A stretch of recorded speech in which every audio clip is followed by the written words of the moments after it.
सेवा जोहार, जय हिंद, वंदे मातरम।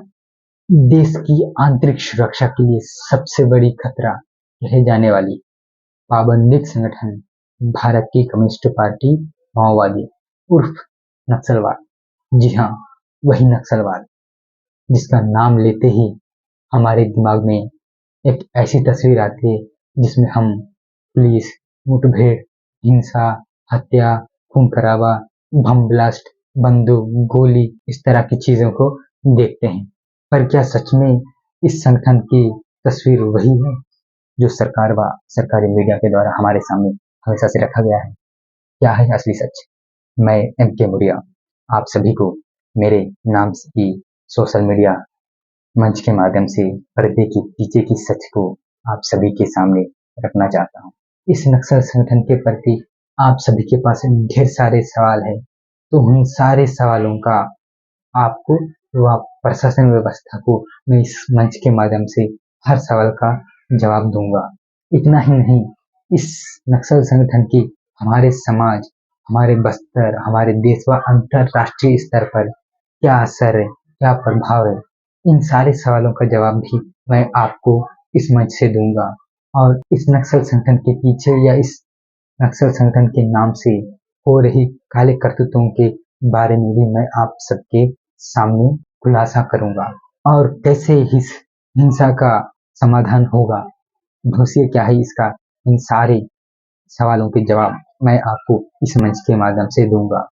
आपके मन में एक सवाल आ रहा होगा कि इतनी बड़ी नक्सली संगठन का जवाब भला मैं कैसे दे सकता हूँ। तो दोस्तों, मैंने अपनी जिंदगी के पूरे 10 साल नक्सली के रूप में जिया है। जी हाँ, उस दौरान मैंने अपनी प्राथमिक शिक्षा भी नक्सलियों के द्वारा संचालित प्राथमिक शाला आरपीसीएस और उनकी सर्वोच्च शिक्षण संस्थान बीसीटीएस से अपनी शिक्षा प्राप्त की है। उसके बाद बस्तर के सभी क्षेत्रों में इस संगठन के साथ घूमते हुए काम करने का मौका मिला। उस दौरान मैं बस्तर के लगभग सभी बड़े नक्सली लीडर्स को मैं मिला, उनके साथ रहा और इस संगठन के सबसे सर्वोच्च पद जिसे महासचिव कहते हैं, उस वक्त के महासचिव गणपति से भी मिला व उनके साथ कुछ दिन रहा भी। बस्तर में जब भी नक्सलवाद का नाम लिया जाता है तो सबसे पहला नाम आता है हिड़मा। तो उस हिड़मा के साथ भी मैं सुकमा में पूरे 1 साल रहा। उस दौरान मैं कई बार उनसे मिला व उनके साथ कई महीने रहा हूँ, इसीलिए मैं उनको अच्छे से जानता हूँ और वो भी मुझे अच्छे से जानते हैं। पर हमारे सामने उनके प्रति जिस तरह की खबरें फैलाई गई है, उन सारी खबरों की सच्चाई व असली हिड़मा की सच्चाई मैं आप सभी के सामने रखूंगा।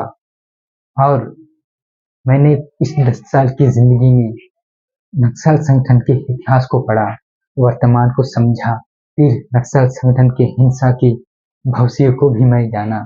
उसके बाद मैं अपने आप से एक संकल्प लिया कि इस नक्सल संगठन के हिंसा से कोई भी बदलाव या कोई भी क्रांति संभव नहीं है। इसीलिए मैंने इस हिंसा से खुद को अलग किया और सरकार के समक्ष सरेंडर किया। सरकार ने मुझे बस्तर पुलिस में नौकरी दी है और मैंने पूरे 6 साल पुलिस के रूप में बस्तर क्षेत्र में नौकरी किया है और उस नौकरी के दौरान पुलिस प्रशासन के कामकाज को भी करीब से देखा व जिया है।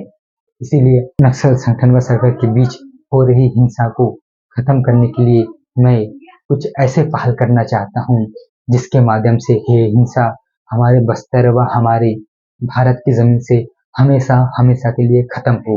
इसीलिए इस आंदोलन में मैं आप सभी के सामने अपनी बातें साझा करते हुए मैं आगे बढ़ रहा हूँ, ताकि इस हिंसा को खत्म करके एक अच्छी संवैधानिक व्यवस्था का स्थापना कर सके। इसीलिए नम्र निवेदन है कि आप सभी एम के मुड़िया नाम की सोशल मीडिया मंच पर आके मेरा साथ दीजिए और मुझे सपोर्ट करिए। सेवा जोहार, जय हिंद, वंदे मातरम।